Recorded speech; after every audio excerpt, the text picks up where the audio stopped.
반갑습니다. 더드라이브쇼의 이다일입니다. 오늘은 저희 더드라이브쇼의 첫 회인데요. 이곳은 서울모터쇼가 한참 진행 중인 현장입니다. 첫 회에는 렉서스 브랜드를 이야기해보러 많은 분들을 모시고 시작을 하겠습니다. 저와 함께 진행을 도와주실 홍민희 아나운서님 같이 하셨습니다. 안녕하세요, 홍민희입니다. 현재 방송을 하는 아나운서이자 제가 또 마스크팩을 런칭해서 화장품 브랜드 이 회사의 대표로도 맡고 있습니다. 오늘 제가 여기 왜 불려나왔나 했더니 뭔가 럭셔리 브랜드, 좀 저의 럭셔리함과 어울리지 않을까요? 화장품 브랜드 홍보하러 나오신 거 아니죠? 뭐 홍보하면 어때요? 네, 알겠습니다. 네. 이번에 저희 더드라이브쇼에 함께 하시는 분들을 소개해 드리겠습니다. 먼저 자동차 칼럼니스트 나윤성님 나오셨습니다. 안녕하세요, 나윤성입니다. 나중에 말 많이 할게요. 지금은 그냥 지나가겠습니다. 네, 그리고 저희에게 럭셔리에 대한 이야기를 해주실 분도 모셨는데요. 직접 소개하신다고 하니까 한번 들어볼까요? 안녕하세요. 국내 최고의 럭셔리 매거진 헤리티지 뷰일의 김만당자입니다. 와. 반갑습니다. 반갑습니다. 네, 반갑습니다. 아니, 기대가 됩니다. 이따가 말 많이 하실 거라고 소개도 이렇게 짧게 하셨으니까 네, 부탁드립니다. 사람은 해야 될 때를 알아야 됩니다. 네. 그럼 먼저 렉서스 브랜드에 대해서 저희가 VCR을 한번 보고 넘어가겠습니다. 좀 더 이제 고객분들한테 이 감동과 놀라움 이런 부분을 저희들이 전달하고자 노력을 많이 하고 있고요. 그래서 저희들이 태그라인도 Amazing Emotion에서 Experience Amazing이라고 좀 더 고객들이 이런 부분을 저희가 하고자 하는 지향하는 바에 대해 가지고 좀 더 경험을 할 수 있는 그런 기회를 많이 갖고 있습니다. 그래서 전체적으로는 저희들이 프로덕트에서 좀 더 라이프 스타일 브랜드로 가고자 하는 게 현재 저희 브랜드의 지향점이라고 얘기할 수 있습니다. 자, 브랜드 이야기를 먼저 해보겠습니다. 저희가 렉서스 브랜드 앞에 이렇게 모여서 앉았는데요. 일단 렉서스가 어떤 브랜드인가요? 렉서스 하면은 사실은 20세기에 그 신흥 럭셔리 브랜드들이 몇 개가 있었어요. 근데 그 중에서 어떻게 보면은 유일하게 성공을 했다. 그렇게 자리매김을 유일하게 성공을 한 브랜드라 이렇게 얘기를 할 수가 있습니다. 다른 시도들은 많았지만 뭐 브랜드는 살아있다고 해도 사실은 아직까지도 자리를 수십 년 동안 못 잡고 있는 그런 브랜드들이 되게 많습니다. 근데 렉서스만큼은 이제 누구도 인정하는 브랜드가 되었죠. 럭셔리인가요? 네, 그렇습니다. 네. 사실 저도 기억에 대학교 시절에 렉서스를 이렇게 옆에 지나가면서 봤어요. 이제 친구들하고 렉서스다, 렉서스다 이런 기억이 나요. 네, 그때부터 저의 머릿속에는 렉서스는 럭셔리한 브랜드다. 그때 어떠셨어요? 지금 뭐 나이가 밝혀지니까 몇 년 전이라고 말하면 안 될 것 같고. 전 대학교 때 공부만 해서요. 럭셔리는 잘 몰랐는데 그때부터 럭셔리를 좋아하셨나 봐요. 그럼요. 여자는 럭셔리함을 좋아해야 되는 거 아닌가요? 저하고 친구인 줄 몰랐어요. 대학교 때가 이 렉서스가 생겼다 그러면은 친구인데.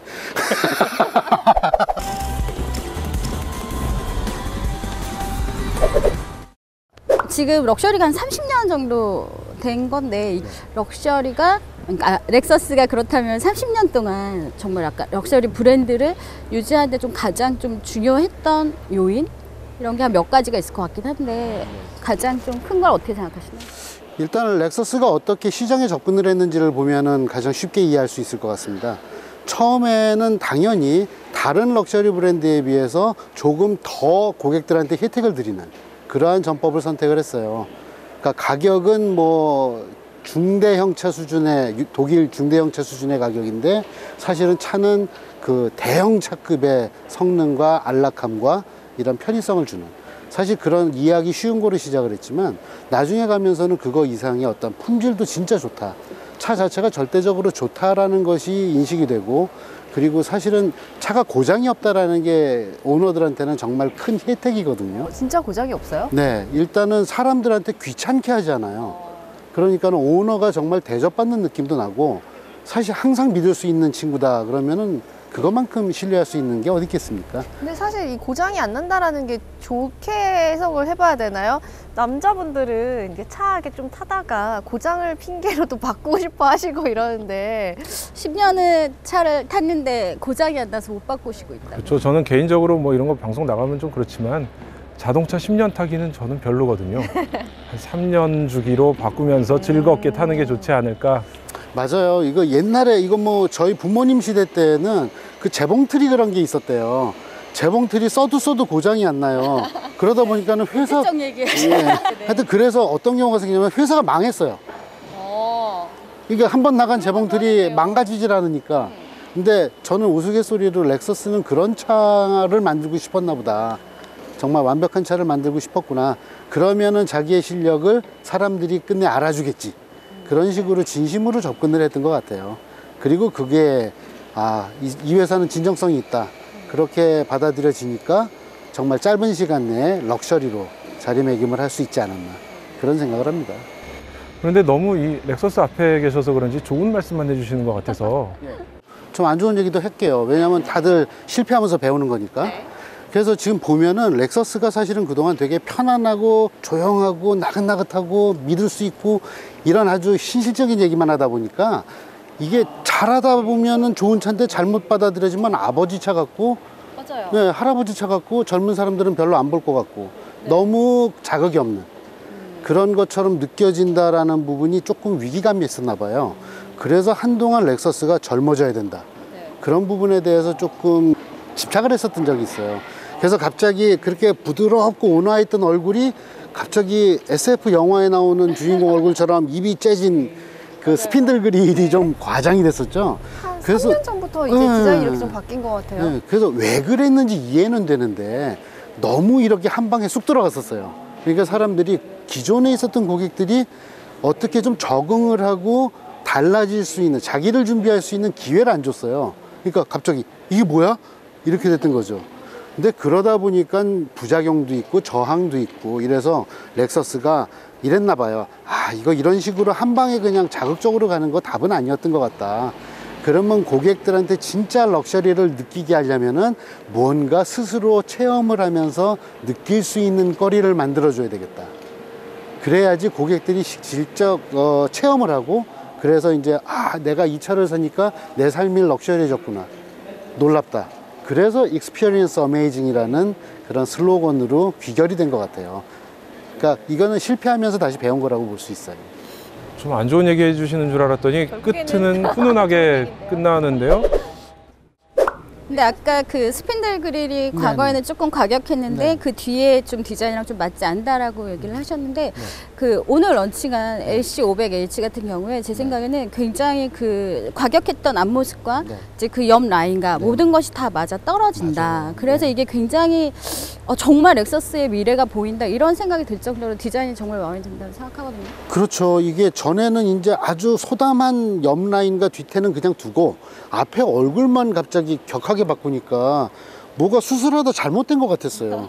근데 이제는 이제 앞쪽 얼굴도 잘 이렇게 녹아 들어가고 옆도 이제 풍만한 곡선이 살아나니까 이제 한 덩어리가 됐어요. 성형 수술하고 좀 안정기가 온 건가요? 그 얘기는 요즘에 정치적 상황상 그걸 얘기하는 게 아닌 것 같고 어쨌든지 간에 디자인이 이제 일체감이 생겼어요. 그러니까 잘 익었다. 그러니까 뭔가 어색함이 없잖아요. 그러니까는 그렇다면은 이 브랜드 이제는 자기가 하는 게 뭔 줄 알고 있구나. 사실 자기가 하는 걸 모른다 그러면은 고객이 어떻게 믿고서 그 브랜드를 선택하겠어요?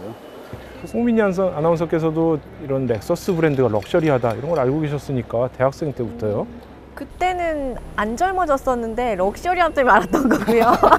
근데 요즘에 다시 제가 관심을 갖게 된 게 이렇게 디자인도 바뀌고 젊은 감각으로 살아났기 때문에 요즘 다시 관심을 갖게 됐어요. 근데 사실 제가 오늘 여기 와서 되게 후회한 게 뭔지 아세요? 제가 사실 지난달에 차를 바꿨어요. 그때 제가 독일 브랜드, 독일 모사랑 이 렉서스의 그 시티 하이브리드 네네. 모델 있잖아요. 두 개를 이렇게 비교하다가 저는 아이코 독일 브랜드를 선택을 했거든요. 아니 왜 후회하세요? 선택은 절대 후회하실 필요 없고요. 갔다가 금방 오시면 돼요. 그래요? 오늘 저 여기 출연료 빵빵하게 주시나요? 한번 골라보시죠 뒤에서. 열쇠 하나씩. AC 500H. 얘기도 있어요. 네, 그러면 저희가 잠깐 다시 럭셔리로 한번 다시 돌아가 볼까요? 럭셔리 얘기를 하다가 이제 우리나라에서는 수입차 브랜드 여러 개 많이 있고요. 국산차도 물론 럭셔리가 되고 싶어 하는데 뭐 물론 되고 싶은 거겠죠. 될 수 있을지는 모르겠지만 뭐 열심히들 노력을 하고 있는데 이 렉서스 같은 경우는 미국에서 1989년에 시작을 해서 짧은 역사인데도 우리는 럭셔리다라고 생각을 하고 있어요. 근데 뭐 일부에서는 그 렉서스의 철자가 우리 미국에 수출해보자, 레츠 익스포트 US 이거의 약자다 이러고 놀리는 사람들도 옛날에 있었거든요. 근데 오늘날까지 렉서스가 이렇게 럭셔리로 자리 잡을 수 있었던 거가 아까 뭐 어떻게 보시나요? 렉서스라는 브랜드는 저희가 장인 정신 이런 얘기를 항상 하지 않습니까? 근데 이게 저는 절대 올드한 단어가 아니라고 생각을 합니다. 이게 이제 일본어로는 뭐 타쿠미 이런 얘기를 하시는데 장인 정신. 근데 지금 같은 기계화된 사회에서 그들이 왜 정말 끝까지 손을 이런 장인 정신을 얘기를 해야 할까? 근데 그거를 또 키포인트로 가져가는 이유는 무엇일까 생각을 했는데 일본에는 명물이라는 단어가 있는데 그 명물이라는 게 명이 유명할 명이 아니라 그 제작자의 이름을 가진 물건을 뜻한다고 합니다. 그래서 하물며 뭐 저희가 뭐 칼이며 뭐 무슨 뭐 사케 하나에도 다 제작자의 이름이 맞아요. 들어있지 않습니까? 그러니까 어떤 그 사물에 대한 존중 그리고 오래된 물건에 대한 기술에 대한 존중이 일본의 그런 장인정신 깊이 있는 것 같고, 그러니까 그런 물건에 대한 깊은 관심과 그런 애정이 저는 그 렉서스를 기본적으로 만드는 지금까지 좀 이끌어온 어떤 그런 중요한 부분이라고 생각을 하거든요. 지금 뭐 재질과 오랜 시간 이어져 온 명성이나 막 이런 것도 말씀을 해주셨어요. 사실 여자들이 럭셔리하면 관심 갖는 게 명품. 그래서 저는 약간 명품하고 좀 빗대어보고 싶은데 사실 명품이 단순히 그 브랜드 이름이 중요한 게 아니라 명품의 가치가 있기 때문에 그 브랜드의 역사나 또 재질이나 이런 게 또 반영이 되잖아요. 근데 자동차에도 그런 게 좀 반영이 돼요? 그렇죠. 이제 뭐 유럽의 오래된 자동차 회사 같은 경우 이게 19세기 말 20세기 초부터 이제 만들어진 작품이기 때문에 이미 1세기 정도 되는 역사들은 가지고 있어요. 그게 쌓여 있는 브랜드들이 스토리보드가 이제 풍성해지고 그리고 헤리티지라는 그런 얘기가 쌓이면서 이제 역사적 명품의 반열에 들어간 거죠. 그런데 그거를 이제 압축 성장, 속성 과외를 통해서 빨리 따라잡겠다. 라고 했었던 게 이제 렉서스의 접근법이었고, 그랬는데 이제는 우리도 30년은 쌓았으니까 옛날처럼 실리적인 접근법 말고 우리 나름의 접근법과 스토리를 만들어 보자. 유럽 사람들이 주지 못하는 그런 것을 우리가 할 수 있겠다. 그런 것에 대한 아이디어를 얻은 것 같아요. 그래서 나름 그 열심히 공방에서 열심히 장인들이 하는데 좀 더 당신이 우리가 고민하고 열심히 하고 생각한 거를 직접 경험하면은 우와 이게 럭셔리구나 그런 걸 그냥 빵 느낄 수 있게 만들어 주겠다. 그럴 수 있는 이 내공은 있는 브랜드예요. 그럼 일반 소비자 입장에서 딱 이렇게 봤을 때 보통 생각할 때 유럽의 이제 독일 3사 브랜드보다는 아직은 아니다라고 생각하는 사람들이 대부분 많잖아요. 여기서 이렇게 지금 치고 올라가는 단계라고 봐야 되는지 이미 이렇게 그런 걸 판단하기에 기준 자체가 이제 무너져 내렸다라고 봐야 되는 건지. 독일 브랜드들이 솔직히 말하면 요즘 좀 내려오고 있어요. 그게 뭐냐면은 위험한. 맞아요. 근데 그거는 자기들도 인정할 거예요. 왜냐면 이 럭셔리 브랜드의 럭셔리라는 것은 사실은 원래 희소성이라는 거를 밑에 깔고 있거든요. 그런데 지금 뭐 벤츠, BMW, 아우디 이런 독일 3사 럭셔리 브랜드들은 희소성은 살짝 포기를 하고 몸집을 키우겠다라는 쪽으로 가고 있어요. 그러니까 옛날에는 100만 대를 넘기는 브랜드가 벤츠밖에 없었어요. 근데 지금은 다 200만 대를 넘어갑니다. 그렇다는 얘기는 이제 우리가 그래서 이런 브랜드들을 우리가 럭셔리나 프리미엄 브랜드라고 얘기를 해야 되느냐 하면서 이건 매스티지라고 불러야 되는 거 아니야? 매스 플러스 프레스티지 해가지고 이런 정도까지 브랜드가 이제 더 대중시장 쪽으로 오고 있어요. 그리고 렉서스는 좀 더 올라가고 싶고 그런다 그러면은 그거는 언젠가는 정면 충돌을 하겠구나 라는 생각을 했는데 LC를 딱 보고 나니까 아 조금 있으면 받겠다 그런 생각이 좀 공유차가 났어요. 제가 산 거 보니 대중적이 된 건 맞는 것 같아요. 아 뭐 그런 뜻은 아니었습니다. 네, 저희가 이제 전문가분들을 모시고 말씀을 나누지만 말로 하는 거는 요 정도에서 저희가 마무리할 수 있을 것 같고요. 네, 이제는 한번 경험을 할 수 있는 네. 그리고 그 저희 다음 순서에서는 자동차가 실제로 이렇게 잘 달리나 혹은 이 차가 얼마나 잘 달릴까 조금 더 한번 경험에 가까운 얘기를 해보기로 하고요. 이것으로 더 드라이브 1회를 마치겠고요. 다음 순서에서는 저희가 렉서스의 LC 차를 가지고 이 차가 얼마나 어떻게 만든 것인지 진짜로 목이 삘 정도로 강력한 퍼포먼스를 보여줄지 한번 확인해 보도록 하겠습니다. 방송을 보시고 댓글이나 뭐 이런 쪽으로 저희에게 뭐 반응을 알려주시면은 저희가 다음번 만들 때 반영을 해서 좀 더 재밌는 것들, 그리고 궁금하신 것 있으면은 저희가 그 전문가분들을 모시고 한번 자세한 얘기를 듣는 시간을 만들어 보도록 하겠습니다. 감사합니다. 더 드라이브 이다일이었습니다. 감사합니다. 감사합니다.